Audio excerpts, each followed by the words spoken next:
London in a night as haunting as a fever dream. Johnny stood on the rooftop of his flat, staring out over the city, and it seemed as if all of London was ablaze. The streets were bathed in an orange glow, not from the sun, but from the flicker of distant fires. And in that firelight he felt as though his entire soul had ignited. He thought, this is what it is to find your soulmate, to see the world burn with passion.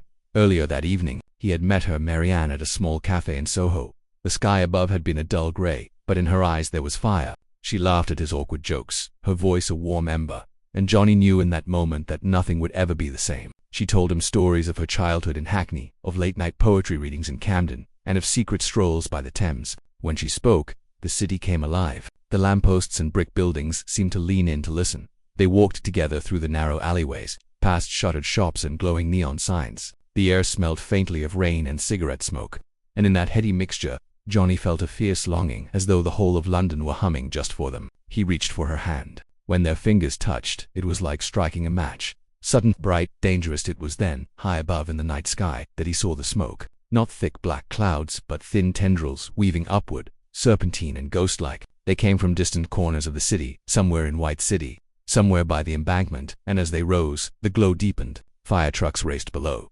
sirens wailing into the still air, and he felt, in his chest, a war drum of dread and excitement. Marianne saw it too. Her eyes widened. She squeezed Johnny's hand, turning toward him, her face lit by the fire's reflection. "Johnny," she said, her voice trembling, "is London on fire?" He didn't answer. He just pulled her closer. He wished he could shield her from whatever was coming, even as part of him was drawn to the danger. Suddenly, the wind shifted, and a spark leaped, a single, bright ember carried by a gust, landing on a rooftop nearby. Johnny gasped. Marianne gasped. For a moment they stood frozen, heartbeats loud in their ears, as the flame flickered. Harnessing all his courage, Johnny slipped away, sprinted across the rooftops, and kicked at something flammable, extinguishing it before it could spread. Smoke swirled in his hair, the ash settling like confetti. Marianne followed, her face pale but fierce, her eyes shining with admiration. Below them, the city was in motion. Firefighters scrambled, stretching ladders, drawing water. The London Fire Brigade moved like an army, disciplined, unrelenting. From their rooftop vantage, Johnny and Marianne watched the battle unfold, two silhouettes against a glowing skyline. But even as the fire raged, there was a strange beauty in it, a violent kind of poetry, the way the flames danced against the night. As the blaze grew, the reflection in Johnny's eyes shifted from fear to wonder. He realized that the fire was not just around them, it was inside him. He was burning for Marianne, for this moment, for the city that had become a living, breathing thing under their feet. And she, in turn, was glowing with life, her spirit alight. When the fire crews finally brought the inferno under control, the glow began to fade. The smoke thinned, the sirens quieted.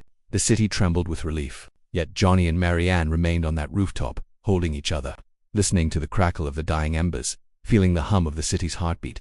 They didn't speak for a long time. Words felt too small, too ordinary. Instead, she rested her head on his shoulder, and he stroked her hair. The heat of the fire still lingered on their skin, and in the hush that followed the chaos, they understood something profound. Their meeting had been no coincidence. The blaze had been a reckoning, a baptism by flame. In that moment, Johnny knew he had found his soulmate, not just in Marianne, but in the wild, untamed spirit of London itself.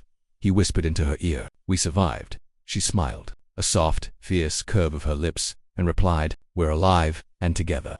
As dawn broke, the city's burning heart cooled, and the first light of morning turned the smudged sky pale blue. Fires had been quelled, the smoke cleared, but for Johnny and Marianne, the memory remained, burning bright in their souls. London lay before them, bruised, smoky, battered, but glowing with possibility.